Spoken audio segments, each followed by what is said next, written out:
Okay, there are some questions.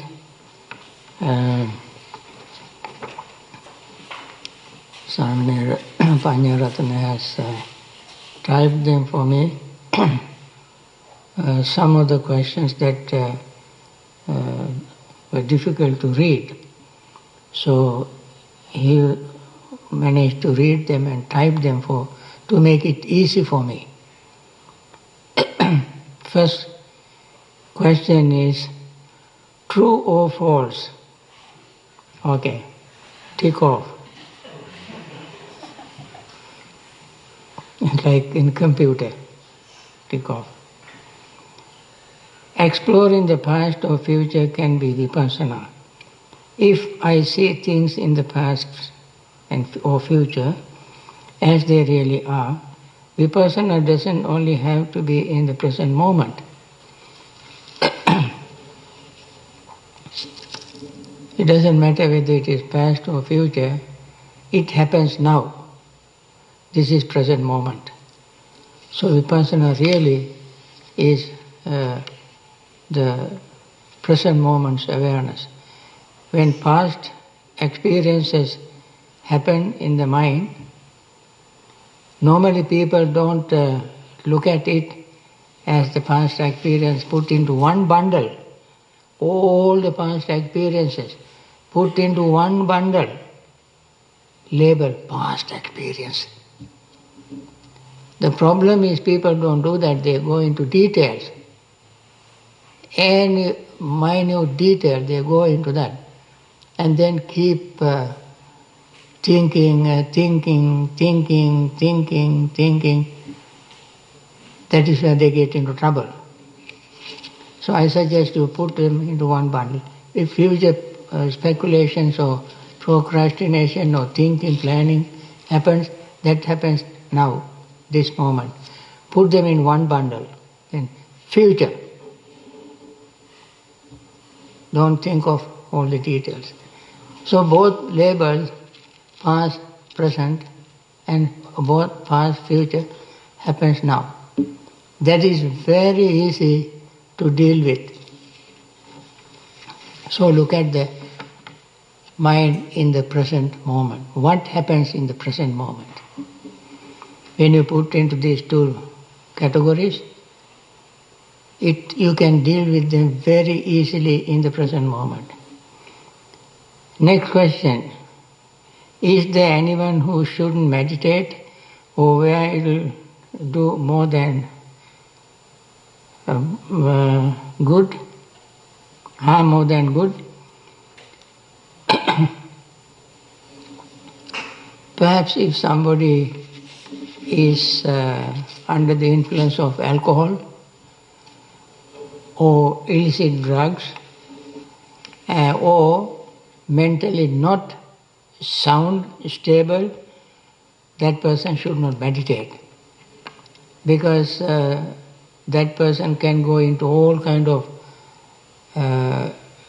mental states, and meditation would be harmful to that person. Some people can go even crazy. And therefore I recommend people who are drunk, at that time they don't meditate. People who are under the influence of drugs, psychedelic drugs, which alters the perception and mind, that time they should not meditate. And also people sometimes born with some mental problems, they shouldn't try to meditate because it is not possible for them to meditate. And that can do more harm than good.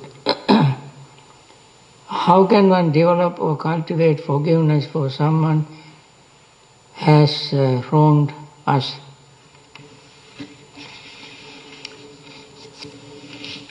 Forgiveness is a part of meditation, and when we meditate, we definitely must learn to relax, and this is the reason why we recommend metta meditation at the very beginning. This is one of the reasons. Because in meditation you can remember all sorts of things, especially if somebody has wronged you, and then that would leave very deep scar in your mind, and that would become prominent in your meditation, and therefore you can not meditate well. And therefore, in order to make your meditation easy, start the practice with metta. When we practice metta, as I mentioned several times, we understand we practice metta with mindfulness of suffering. We all have suffering. Person who has wronged you may have more suffering. If you think you are innocent, you have not done anything to hurt the person, and still the person hurts you, then it means that person really has some problem, more suffering than you. And therefore, if you practice metta, it will be very easy for you to relax and forgive the person. Forgive the person, forgive the wrong. Secondly, what do we do in meditation?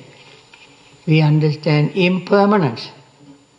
This is my central theme these days, not because I am already old. Even you are impermanent. It is good even for you, young people, to think of impermanence. And we are moving along impermanent road. And therefore, when you remember somebody who has done something wrong, wronged you, or hurt you, then you think, well, the moment is impermanent, situation impermanent, words or deed the person done impermanent, you are impermanent, everything impermanent, those things are all gone, it has happened in the past. And that is why I said don't think of past events in details, you get into trouble. Therefore, put in the bundle, label past, that events, experience, words and so forth were done in the past, now they are no longer here. So see impermanence of that situation, the person. And also forgive this person because the person himself or herself has problems. And therefore forgiveness is not that difficult. Only thing is that you keep nourishing the root of anger, nourishing the root of hatred. That is the problem. Not the problem with the person who wronged you. So that is why I said, look at your mind. Look at your mind. You can forgive and let go of that hatred, and you will be very comfortable and easy to forgive. Forgiveness and patience considered to be the highest austere practices in Buddha's teaching. Then next question, how does one measure improvement in the practice? Sometimes it is easy to be satisfied with the mere act of meditation. How does one push the personal practice in order to keep it engaging? Challenging and evolving. You can measure the improvement by looking at your own state of mind. Actually, if you honestly meditate, friends, sitting on a cushion, just focusing mind only on the breath and falling asleep, dozing and getting up after 1 hour is not meditation at all. You ask yourself, have I been meditating honestly, sincerely? Or have I been sleeping on the cushion? And how many times I meditate? How often I meditate? If you meditate on one blue moon, which happens only every 4 years, and expect to attain enlightenment, it never happens.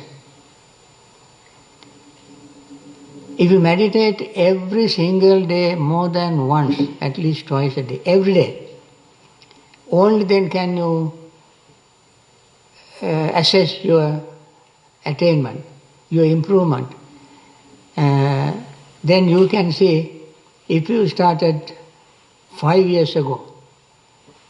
If you remember how 5 years ago you felt, how emotional you were, how angry you were, how impatient you were, how unhealthy you were, and so forth and so on, and compare it to now.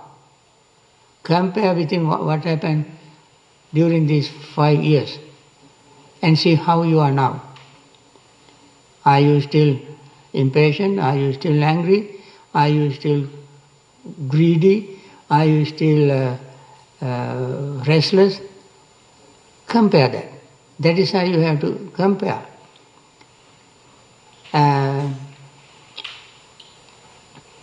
There is no machine so far invented to measure the improvement of meditation. Perhaps this biofeedback system probably measure if somebody keeps a record. But that is only external. You have to measure yourself, assessing your own practice, and ask yourself how many times, how long, how sincerely, how many times a day you have been meditating. And if you keep a record of it very clearly, you can see, friends, every moment we meditate, certain amount of difficulties, defilements fades away. Buddha gave a very beautiful simile. Suppose a carpenter uses a tool. When he starts using the tool, at first it is very smooth and very good, you can handle it properly. After a long period of use, this big, smooth, comfortable handle has become thin, worn out, because every time he handles the tool, certain amount wears out. You don't know, he does not know. It happens slowly and gradually. Look at your shoes. When you wear it every day and walk, after sometimes you can see your shoes are worn out. Like that, defilement slowly fades away every time we meditate. So, honestly, look at your mind and see how much progress you have made. What meditative attainment can a lay person aspire to if they practice with dedication and a sincere heart? Can a lay person aspire to stream entry in this life? Definitely. Any lay person. There is no magic in meditation. This is hard work. Hard work. If you work hard, following instructions exactly as given, you can attain stream entry in this life. What you have to do to attain stream entry? Keep practicing the Noble Eightfold Path. Keep practicing Noble Eightfold Path. That is the only path. Straight, direct path. Keep practicing sincerely, honestly every day. Every step of the Noble Eightfold Path. Not one. Picked up, pick and choose, no. Every step. Then one day you will see all the rituals you have been following were useless, futile, no meaning. So mind will let go of all the rituals. And then all the doubts you have about the Buddha, Dhamma and Sangha, especially Dhamma, if you have any doubt, that doubt will disappear because you see the Dhamma very clearly by following the Noble Eightfold Path. Dhamma is in the Noble Eightfold Path. Then one day you realize your anicca, impermanence. You keep practicing Noble Eightfold Path, one of which is the right understanding, which is the understanding of impermanence, Four Noble Truths and so forth. Suffering arises because of the attachment of impermanent things. That you will see very definitely, clearly, 100% clearly, and so forth. Every step you follow the Noble Eightfold Path, then your doubt will completely vanish from your mind. So these are three things you have to do. You will get rid of. One is attachment to needless rules and rituals, and then doubt. Third is when you see impermanence, you see that there is no permanent entity called self. Self is a notion that we fabricated in our mind, and that will vanish when you see impermanence. When these three things vanish completely, never to return again, you have attained the stream entry. Any lay person can do that. Next question. Is there a minimum or maximum age for becoming a monastic? Minimum age is at least 7 years.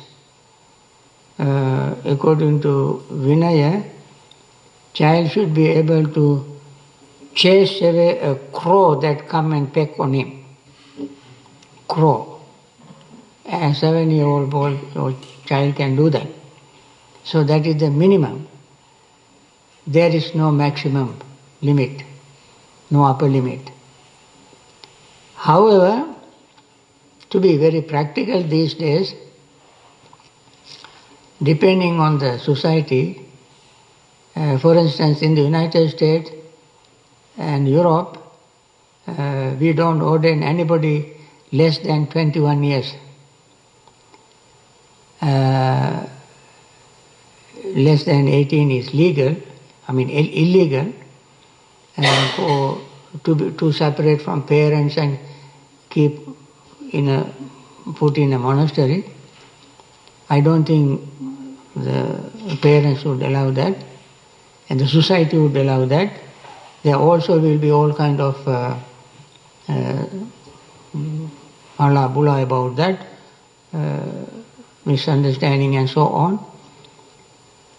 And that is the minimum age that normally we follow in order to be very practical, to conform to the society's norm. Maximum is if the person is in hospice, we don't ordain. So there is no maximum, so long as the person can understand Dhamma, practice Dhamma, live in accordance with the Dhamma, that is the maximum. Another reason is, another factor to take into consideration is whether the person can stand the discipline. If the person's health is not good and so on, there are various other factors that should take into consideration. Other than that, maximum limit is not decided. Maximum age is not limited. Next question. When we meditative, how do we observe three characteristics of existence? Can you please provide some examples? I think I repeated this many times, but still it has not been very clear to somebody. So let me repeat it once again. 3 characteristics of existence. Everything is very clearly marked. No mistake. Very clearly marked. One is impermanence. Very clearly marked. Look at ourselves. We were not born like this. For sure. We were born like a little piece of meat. Our mothers have to kill themselves to bring us up, doing everything for us. And then feeding, clothing, educating, this and that. Now meanwhile, while they are doing all these things, we grew up to this state. That shows the beginning. One cell turned into 300 trillion cells. And they are wearing out all the time. That we experience in our life. We experience this morning you felt one way. Do you feel the same way now? No, you are tired now. When you drink water, you quench your thirst. 10 hours later, you are tired, thirsty again. Impermanence. You eat once, after several hours you feel hungry again. Impermanent. And so forth and so on, we experience impermanence. So, that is one characteristic, that everything is impermanent. Second characteristic is we are attached to this impermanent body, feelings, perception, thought and consciousness. We are attached to it. Because of this attachment, when anything happens to the body, aches and pains and old age and weak and so forth, we are unhappy.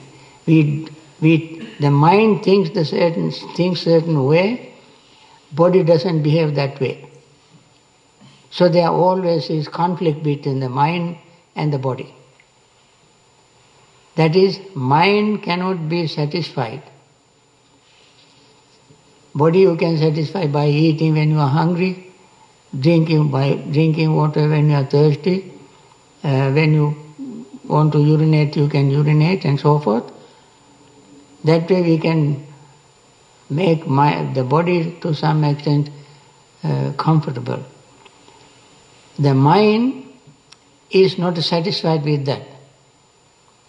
Mind wants something permanent. And therefore always there is a conflict. This conflict, this tension between mind and the body, wish and not getting what we wish, and so on, and getting what we do not wish, and so on, always are in conflict. That is the suffering that we undergo every day. That is the second characteristic. Third is, since everything is in our body and mind changing, there is no central agent that can control all this. There is no central agent that does not change to control all these things. That is what is called non-self. Because the notion of self assumes that it can control everything. When we assume that there is a self, that self should be able to control everything. There is no such thing in this mind and body. Because everything is impermanent. That is the third characteristics. What are the three? Impermanence, unsatisfactoriness, and selflessness. In meditation, we see all the three. We see things are changing. We see anytime we are attached, we try to become attached to impermanent things, we end up in disappointment because we cannot become attached to anything. Attachment is a mere thought, but we can never become attached to it.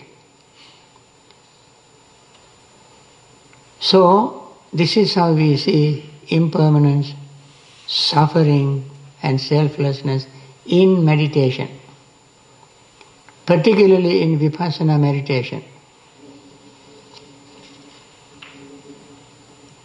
Okay, next question. My mother has cancer in her colon. The doctor told her that she has 3 months to live. So I came here to pray for her. I saw her in my dreams with children around her. She was in so much pain. Is this all her karma? Friends,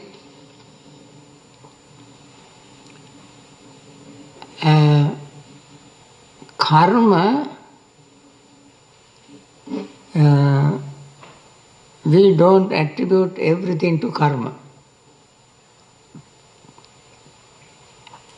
There are 47 diseases listed in Girimananda Sutta. Only one of them is due to karma. Out of 47, only one is, now there are maybe 200,000 different diseases. Those days only 47 listed. But only one of them is caused by karma. And therefore it is not proper for us to attribute diseases, sicknesses due to karma. Especially due to previous life's karma. Perhaps due to in this life's karma, somebody can have certain diseases. For instance, I'm not telling your mother has committed this, but I'm just telling something in general. In general, don't take it personally, don't tell your mother, Bhante said this is your karma. Sometimes people unmindfully, with their ignorance, do certain wrong things in life. In this life, wrong things. For instance, somebody keep drinking, become alcoholic. Eventually he will suffer cirrhosis. Somebody unmindfully, because of ignorance, go on smoking. That person can suffer from pleurisy, lungs problems, drinking, liver problems. Somebody can take all kind of illicit drugs and then mess up the mind and so forth. These are their karmas. They do this in this life and they messed up their life and then something. There are certain diseases which can be due to previous life's karma. So we cannot say with certainty that your mother's cancer is caused by a certain karma she committed in this life or in the previous life. We cannot say definitely. However, your compassion, your metta, your concern for the mother is a wonderful thing as a daughter or son. Whoever wrote this, daughter or son. Anyway, you can do a lot of merits by helping her, by consoling her, helping in whatever way she needs to comfort her. That you can do, that is your good karma. If you do that, you commit very wholesome, noble karma with compassion, love, understanding, and your good intention. Next question. What can or should we do to ensure our next life as a human so we can make optimal progress towards liberation? I think this you can do. Honestly, you can meditate. You can meditate. You follow the Noble Eightfold Path. That is the best you can do in this life to be born as a good human being. And I very strongly recommend this is you can do, this is you should do to ensure your next life as a human. And more certainly, I must say, with more certainty, that if you attain the stream entry, your next life is 100% guaranteed. You will never be born in anything less than good human being. And that is the karma you have to commit now. Attain the stream entry. What you have to do to attain stream entry? Follow the Noble Eightfold Path. Follow it, understand it properly and follow it. And then make progress towards liberation. Okay, next question. Do you recommend jhana practice even for a beginner to meditate and to meditation? I recommend jhana and Vipassana, both, or anybody.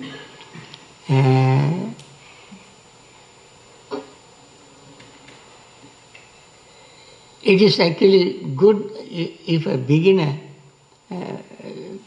himself or herself begins meditation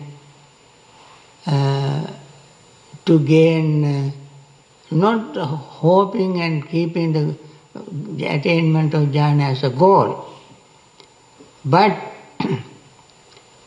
you certainly will attain jhanas if you follow the steps. First you have to understand what you are doing, how you meditate, what meditation you do, then you to gain jhana. That is gaining concentration. To gain concentration you have to do one thing. Practice, keep up with your morality. That's one requirement. If the morality is questionable, you do this little bit today, tomorrow something else and so forth and so on, it is not going to work. You have to be honest to yourself. Assuming even if there is nobody on earth, you are alone, still you can honestly practice meditation, being honest to yourself. Second, you start with that, practice metta, and then overcome 5 hindrances. Sleepiness, greed, hatred, sleepiness and drowsiness, restlessness and worry, and doubt. Overcome these 5 hindrances, then the mind is very calm, relaxed and peaceful. This is required for any kind of meditation. But when you have overcome these 5, your mind naturally glides into concentration. And so, from the very beginning, you do this, and if you don't gain concentration, jhana, at least you can gain some degree of concentration very close to jhanic quality. That is what you need. Then,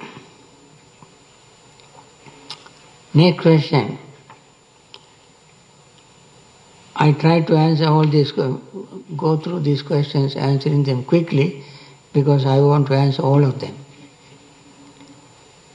I do chanting every day in Pali. That is the Metta Sutta for my mother, animals and spirits. Do you think they all receive merit for this? Friends, as I mentioned, we practice metta, we chant sutras, we practice meditation and so forth, honestly to clean our minds, get rid of our defilements from our mind, make us calm, relaxed, peaceful, develop our insight and understanding, and liberate ourselves from suffering. We do this for ourselves.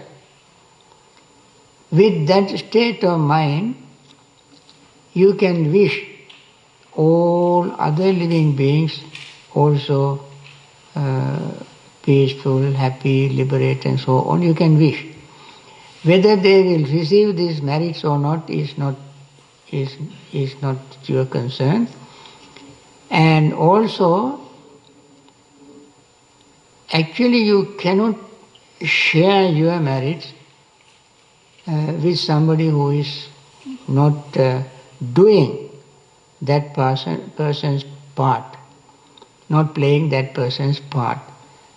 You cannot do. If it is possible, all we have to do is to sit in one place, practice and share merits with others. They also will liberate. It will never happen. So, I don't think somebody at home receives your merits. No way. But you can wish them peace, happiness and so forth, and that would increase your merits. The way to share merits is with a living person is to go to the person in person, or these days you can use internet, where there's very powerful mass media available. You use media to share your practice. You say, Mom, I meditated today for 1 hour. It was so peaceful. I practiced metta for all living beings. Mom, you also must meditate. This is very wonderful, peaceful.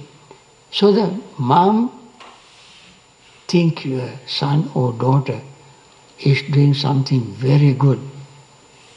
So she will be very happy to hear you meditating.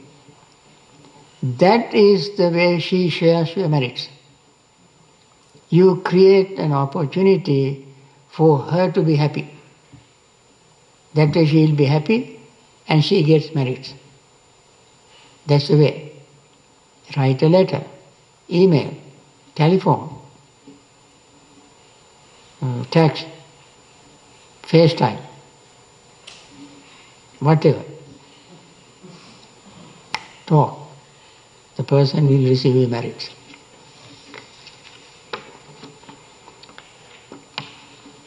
During your last meditation session, what was your experience? You asked me.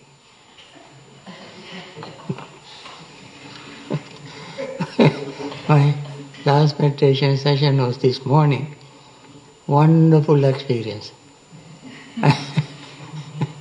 I sat like a rock. That's how I sit. Wonderful meditation. I didn't have those problems that most people have now. Very peaceful, calm, relaxed. Not even felt like getting up. Unfortunately, I had to ring the bell, so I didn't get up. That is my experience. I wish you all have that experience.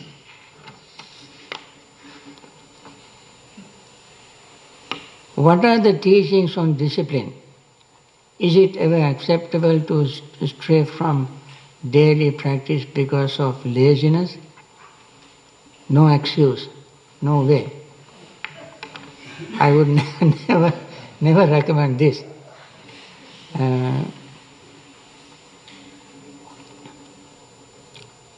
As I said, always try to find excuses to meditate. Don't try to find excuses not to meditate. That means it is so important, it is sort of a mandatory requirement. I would not advise anybody to stray from the practice of daily meditation. Because of laziness,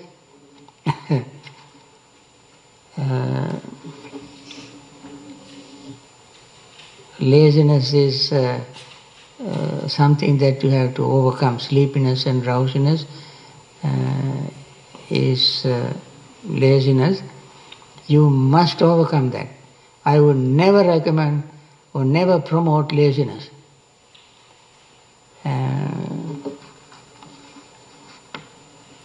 Next question. Are there teachings on family and reproduction for laity? Is having children a holy duty or selfish act? I would say last part is the correct answer. Selfish act.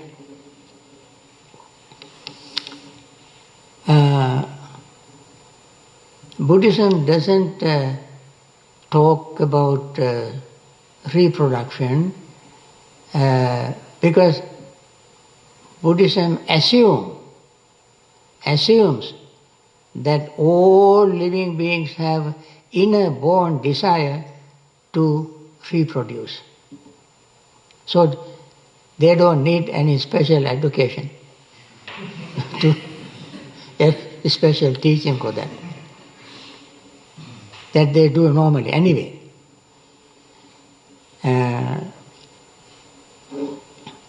Then what Buddhism does is once born, then there are certain things they have to do. These things Buddha recommended.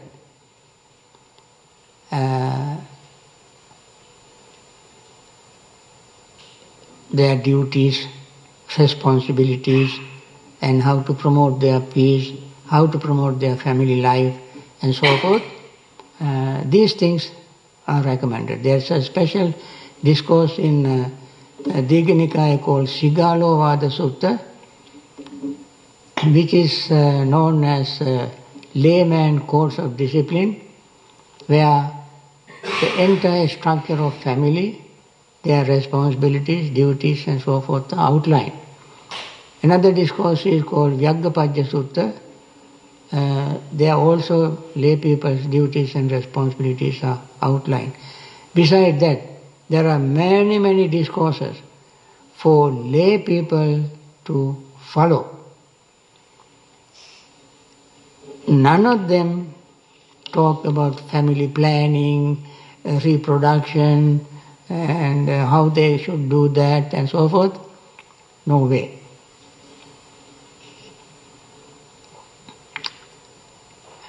Okay. And it is selfish act definitely, because you want to see yourself in a child. That is my boy, that is my girl, and you are very happy. My boy is such and such and such and such, my girl is such and such and such, because that is the part of you. Part of you. That is 100% selfish. You say it is, oh no, I am not selfish, I support my child to grow, give him education, get a job, make arrangement to marry, and so forth and so on. All these are part of your life, part of yourself. And you want to extend it to have grandchildren. And if you have great grandchildren, you are still happy. Larger the family, happier you are. That is the very, very selfish practice. No question. Don't get offended when I say this.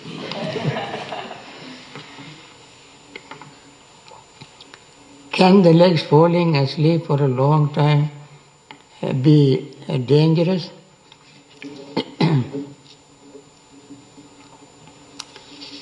It is not dangerous at all, because as soon as you get up, it slowly comes back to normal feeling. But during meditation, if the legs fall asleep, it is only because of nerve pinch. The sensation of feeling will no longer be there, but when you get up, it will come back to normal. However, don't get up very quickly when the leg is going to sleep, because you will trip, fall down and break your ankle. This happened once I was teaching meditation in University of Maryland, College Park. There were about 20-30 students. One student was meditating, and we all of a sudden heard something breaking. Next day, when we went, the student was in a cast from ankle up to above knees. So we asked, what happened? Previous day, the person was meditating and the leg had gone to sleep. The person got up very quickly and stepped in a wrong way and broke the ankle. This is very scary. Don't assume that meditation breaks your legs. It can break your legs if you get up unmindfully. So,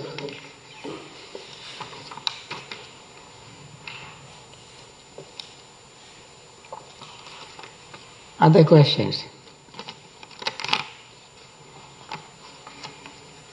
A few years ago, I had a daily meditation routine, and I felt at peace and calm no matter what was happening outside of me or in my life.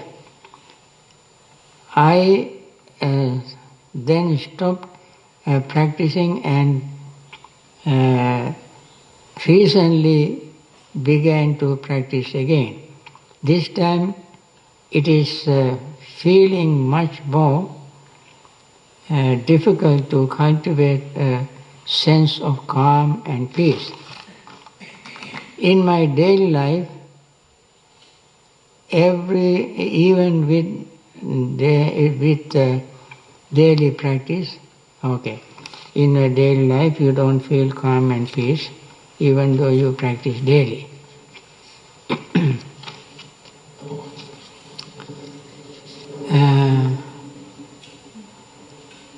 I think if you continued your practice without a break, you would have had this peaceful experience even now. What happened? When you stop it, had a long gap without practicing. During this gap, all other secular things crept into your mind, and they dominate your mind, and therefore going back to the previous experience is very difficult. Now you have to work doubly hard, because in the middle you let all other things come into your mind, and therefore they became very strong, because things that you did not do when you were meditating consistently in the past, you want to do again with more intensity, and they took possession of your mind. Now you find it difficult, so you have to work doubly hard. Now this time, in order to gain the same experience, I recommended to some people, even in our interviews, to do this 1 minute meditation. That means you have to do some additional work to build up your momentum, so you can gain this experience. Come back to your own calm, peaceful mental state in everyday life, doing this 1 minute meditation every hour on the hour. Every hour you worked and do whatever you do for 58 minutes and then stop it. Except driving. Close your eyes, focus your mind on the breath and breathe. Inhale 20 times, exhale 20 times, focusing your entire mind on the breath without thinking of anything that you have been doing, without thinking of anything that you are going to do, just assuming that there is nothing in the world for you to do. Have a break, complete break. Focus mind on the breath. If somebody around you sees you closing eyes, might think that you are sleeping, it doesn't matter. Or that you may have a headache, it doesn't matter. Let them think what they want. But close your eyes, focus your mind on the breath. Inhale 20 times, exhale 20 times. Open your eyes. Then the nervous tension that you built up within 58 minutes is gone. And you have fresh mind. Continue your work. After another 58 minutes, have a break. Do the same thing. Repeat it. If you work 8 hours in the office, you would have 8 minutes meditation very easily. Come home, you will not have nervous headache, nervous tension, because you got rid of it during your work period. After evening activities, if you eat, shower and so forth, have another 20-30 minutes meditation before go to bed. And lie down in your bed, stretching your hands and legs, lie on your back, keep your mind on the breath. Until you fall asleep, focus your mind on the breath. So you bring the mind back to your meditation practice. You must be very honest and sincere to do this all the time. Then you will see the results. I have 5 minutes to answer questions. Whichever I cannot answer now, we can leave them and somebody else will answer tomorrow.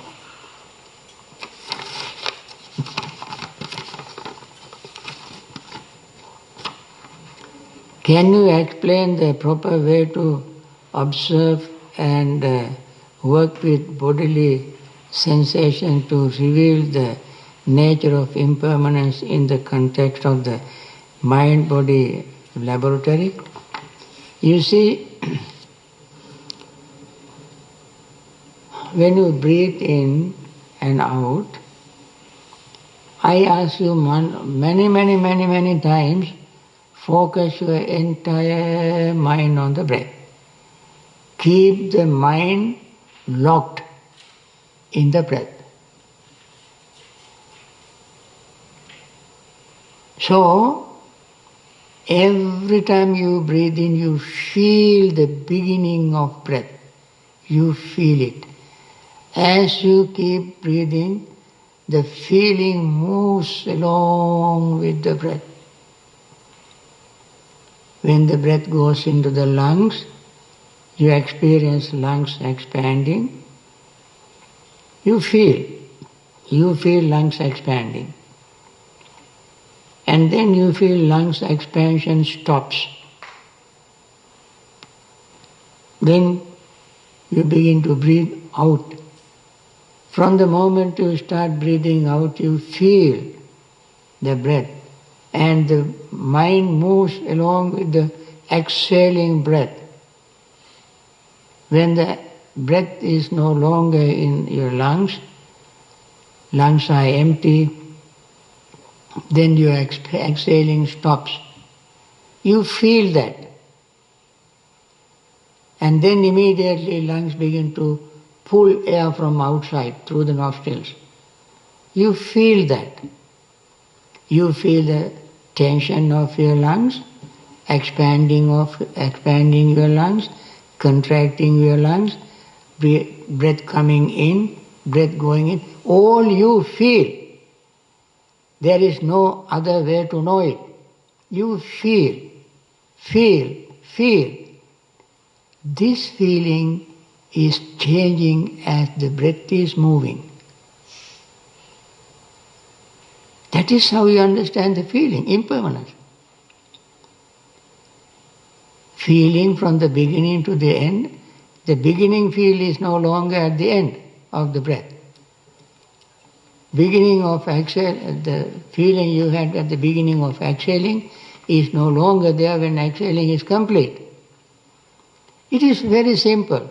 You listen to this voice, this sound. Pay attention. What happens? What happens to it? Slowly. At first it is loud.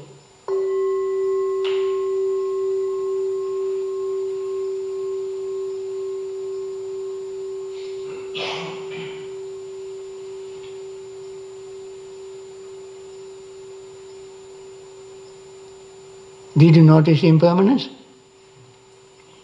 At first it is loud, then slowly fades. Only vibration stays. And gone out of your mind. It is no longer in the mind. No longer here. Every time you move your hand, move your leg, you walk, what you notice? Impermanence. There is no very special technique for that, except paying attention. That is why I said only when you pay attention. Buddha said, Manasikara sambhava sabbhe dhamma. Manasikara sambhava sabbhe dhamma. All dhammas we can become aware of only when we pay attention. If you don't pay attention, so many things are happening you don't know. We learn to pay attention. Train the mind to pay attention. Very simple. That is how we learn impermanence, by paying attention, focusing mind on the object, in this case the sound of my voice, the sound coming from my mouth, talking. When I stop talking, sound is gone, voice is gone. Like that we always have trillions of things around us to become aware of impermanence. Wind blows, pay attention to it. Rain falls, pay attention to it. Bird sings, pay attention to it. Everywhere, all the time, there are something for us to pay attention to understand impermanence. Same thing in our body and mind. All the time there is something or other going on. When you pay attention, you can see that. Only secret is paying attention, quality attention, as I mentioned today. Friends, that is all I can do tonight. I try to compact everything into one hour, but I don't know whether I got carried away with some answers. Anyway, There are a few more questions to answer. I hope one of our monastics can answer tomorrow. Thank you.